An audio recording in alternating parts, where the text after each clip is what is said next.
Good morning, students. Today we'll do lesson 2.2 on page 31. Nature created man and woman as equals. Now, in this lesson, you will find that you are being told why man and woman are supposed to be equal to each other, and now no one is supposed to be above the other or below the other. Means less, whether it be in quality, whether it be in standard, whether it be in getting respect, everything should be equal. Okay, but that's the way nature created man as well as women. The difference that you find now in thinking that a woman is lesser than a man or a man is better than a woman is created by us human beings, not by nature or not by God. Okay, I hope you'll have your pencils ready. Okay. The how I'm dividing this lesson into two parts. The first part I will be doing now and the second part later on. So even your passages you will get accordingly. Okay. First, the house and its surroundings are a site of peace in the early morning of April. It nestles by the side of a small stream of crystal clear water. So here they're talking of a house which is surrounded by peace all around. So most probably is away from the road. So there's no traffic sound. There is peace. Maybe there is nature all around. There are trees. There are birds. And it is free of pollution, free of noise. It nestles means it's close by to, okay, close by to, nearby the side of a small stream which is crystal clear. See here you can see the water is very clear. Yes, absolutely clear. Crystal clear means absolutely clear. So this you will not find in the cities over here. It must be in some hill station or in some place where there is no chance of pollution. The stream tumbles down the green mountains only 2 miles or so away. Tumbles down means it rolls and falls. It doesn't just flow. Maybe there are rocks, so that's how it tumbles. There is a stretch of hundreds of acres of fertile land rolling with yellow mustard flowers between the mountain range and the house. So there is a wide space. Stretch means a wide area of hundreds of acres. Acre is a measurement of land, of fertile land. So how do you know that the land is fertile? Because you find plenty of mustard flowers growing there. So they are grown mustard seeds. Rye, what you say, rye फोड़नी में डालते, okay. Rolling with means it's there is a lot of, it's there everywhere. Wherever you look you will find that growing with, okay. A garden is in front of the house. Trees of many kinds bearing flowers of various hues and fruits grow on all sides of the houses. Hues, you can underline the word hues, means different shades of colors. So maybe if you have purple, you may have light purple, dark purple, and different colors also. The courtyard smells of jasmine, which blooms in bunches of white pearls. So the jasmines look like as if they are pearls, white pearls. So the question could be asked, what are the jasmines compared to? So you can say white pearls. The fragrance mingles with the thin smoke that arises from sweet smelling incense sticks. Fragrance means the smell, yes, that is the scent, you can say scent, okay, that you can get. Mingles means mixes. Mingles means mixes with what? Here there is smoke rising from sweet smelling incense sticks. Incense sticks is what you call agarbatti. Yes. So they have these incense sticks and the smoke is mixing the smell from the agarbatti, the fragrance from agarbatti or the incense stick is mixing with the fragrance of the flowers. The burning incense sticks are glowing at the altar of God in the middle of the courtyard. So in the middle of the courtyard, what is a courtyard? Open space in front of the house. Courtyard is an open space in front of the house. Over there they have this agarbatti put over there in respect or as a tribute to God. Generally you will have your tulsi plant over there, correct? And there you put your agarbatti or your incense stick. Ashangbi is in her reading room and is busy writing an article. She is a middle-aged mother of 3 children and a journalist and women's rights activist.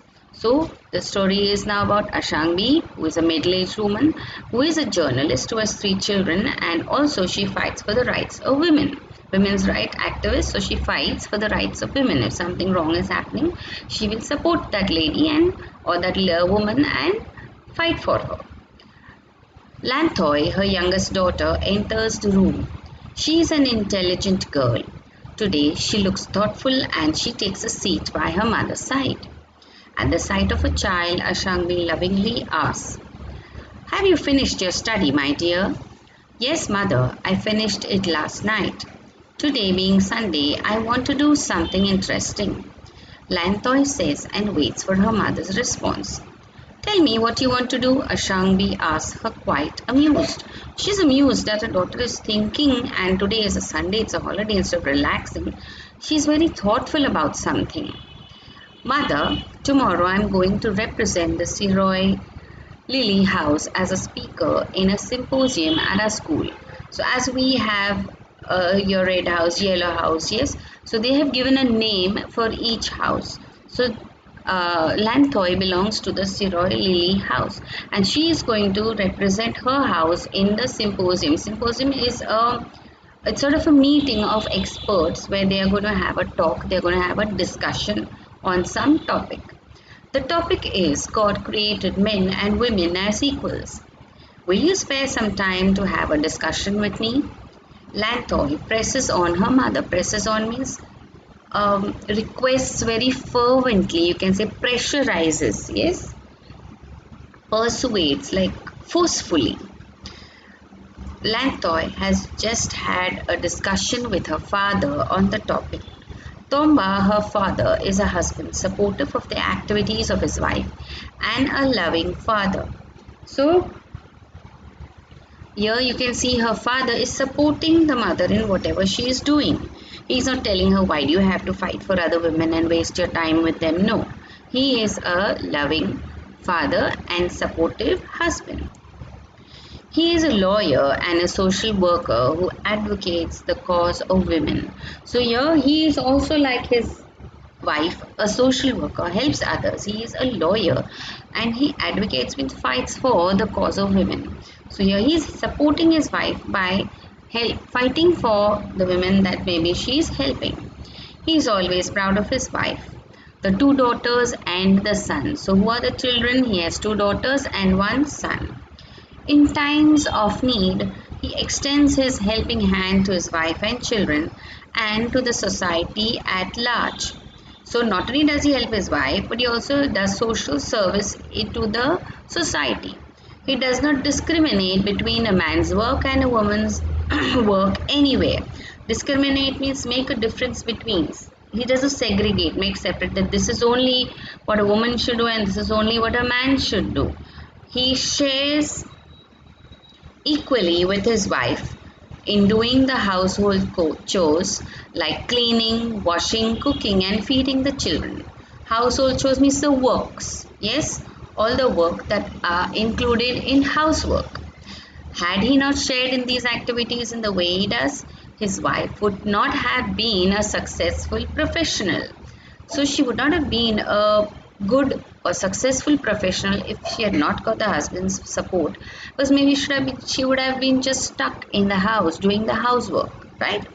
She wouldn't be able to give her whole time or more of her time and her mind everything properly. Her mind would be at home. He wholeheartedly, means with his whole heart, believes in equality irrespective of class, religion and gender. In his discussion with his daughter, he laments. Laments means feels sorry for or cries over. Um, the great injustice done on women in the society, telling her, "My dear child, the world is still full of inequalities.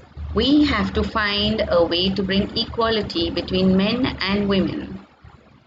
Her father's words are still ringing in the ears of Lanthoy as she tells her mother of what her father has told her. Appreciative of her father for his views, Ashangbi says, your father is right. In no society do women enjoy the same opportunities enjoyed by men.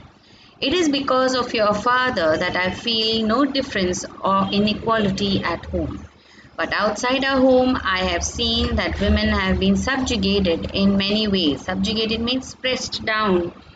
Yes, not allowed to come up in, maybe if they're good in maybe singing. Their husbands will not allow them. If they're good in something, husbands will not allow them to come up in life. Yes, they feel tell first do the housework or first do this work and then you can go and do whatever you want, or maybe not allow them to do anything at all. So they are suppressed.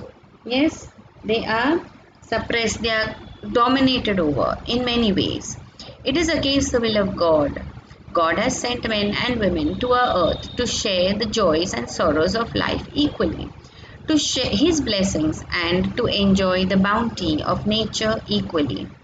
This is what your topic means.